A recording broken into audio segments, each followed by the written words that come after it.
మీ destination ఏదైనా ప్రపంచంలో ఏ మూల ఉన్నా CN travel explore the world your వే.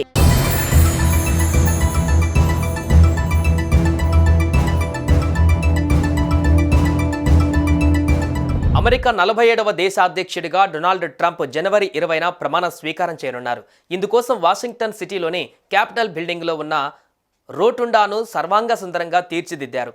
ప్రస్తుతం వాషింగ్టన్లో ఎముకలు కొరికే చలి ఉన్నందున రోటుండా బిల్డింగ్ లోపల వామ్ వెదర్లో ట్రంప్ ప్రమాణ స్వీకారాన్ని నిర్వహిస్తున్నారు. సాధారణంగా అయితే అమెరికా అధ్యక్షుడి ప్రమాణ స్వీకార కార్యక్రమాన్ని క్యాపిటల్ బిల్డింగ్, వెస్టర్న్ పార్లో, నేషనల్ మాల్, నేషనల్ సింబల్స్ ఎదుట నిర్వహించేవారు. వేలాది మంది ప్రజానీకం సాక్షిగా ఈ ఘట్టం జరిగేది. ఈసారి చలి తీవ్రత ఎక్కువగా ఉన్న నేపథ్యంలో క్యాపిటల్ బిల్డింగ్ లోపల ఉండే రోటుండా సముదాయంలో కార్యక్రమాన్ని నిర్వహిస్తున్నారు.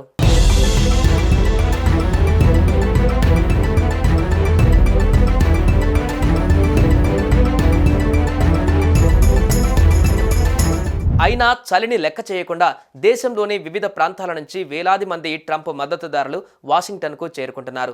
భారీ ధరను చెల్లించి మరీ సిటీలోని హోటల్లో దిగుతున్నారు. ఇదే అదనుగా హోటళ్ల నిర్వాహకులు సాధారణం కంటే 3-4 రెట్లు ఎక్కువగా రూమ్ రెంట్లను వసూలు చేస్తున్నారు. ట్రంప్ ప్రమాణ స్వీకారం జరగనున్న సోమవారం రోజున వాషింగ్టన్ డీసీలో సగటున -11 డిగ్రీల సెల్సియస్ టెంపరేచర్ మేర ఉంటుందని వాతావరణ అంచనాలు వెలువడుతున్నాయి.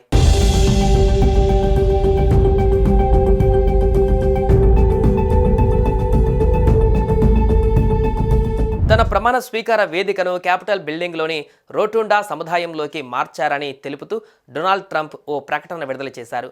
ఆర్కిటిక్ వైపు నుంచి వాషింగ్టన్ దిశగా బలమైన చలిగాలులు వీస్తున్నాయని ఆయన తెలిపారు. వాతావరణం అనుకూలంగా లేదని, ఈ నెల 20న నా ప్రమాణ స్వీకారం వేళ వేలాది మంది అనుచరులు, సెక్యూరిటీ, పోలీసు ఇబ్బంది పడకూడదని కోరుకుంటున్నట్లు ట్రంప్ పేర్కొన్నారు. చివరిసారిగా 1985 జనవరి 20న అమెరికాలో దేశాధ్యక్షుడి ప్రమాణ స్వీకారం ఈ విధంగా రోటుండా బిల్డింగ్ లోపల జరిగింది. అప్పట్లో -14 డిగ్రీల సెల్సియస్ టెంపరేచర్ నమోదైంది. ట్రంప్ ప్రమాణ స్వీకార నేపథ్యంలో వాషింగ్టన్లో కనీవిని ఎరగని స్థాయిలో భద్రతా ఏర్పాట్లు చేశారు. నగరంలో దాదాపు 30 మైళ్ళ పరిధిలో తాత్కాలిక కంచెను ఏర్పాటు చేశారు. దాదాపు 25,000 మంది భద్రతా సిబ్బంది మోహరించారు.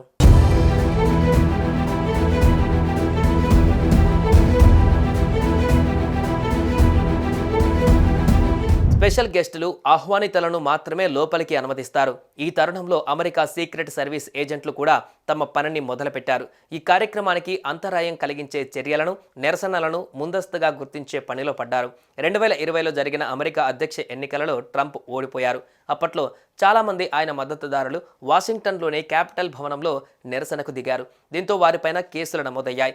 కట్ చేస్తే ఇప్పుడు ట్రంప్ క్యాపిటల్ భవనంలో నిరసనకు దిగిన అభిమానుల్లో పలువురిని ప్రమాణ స్వీకారోత్సవానికి ఆహ్వానించారు. ఈ కార్యక్రమానికి హాజరయ్యేందుకు వారికి కోర్టు నుంచి అనుమతులు సైతం మంజూరయ్యాయి. ఇప్పటికే జనవరి 19న వాషింగ్టన్ సిటీలోని క్యాపిటల్ వన్ అరేనాలో make America great again victory rally నిర్వహించారు.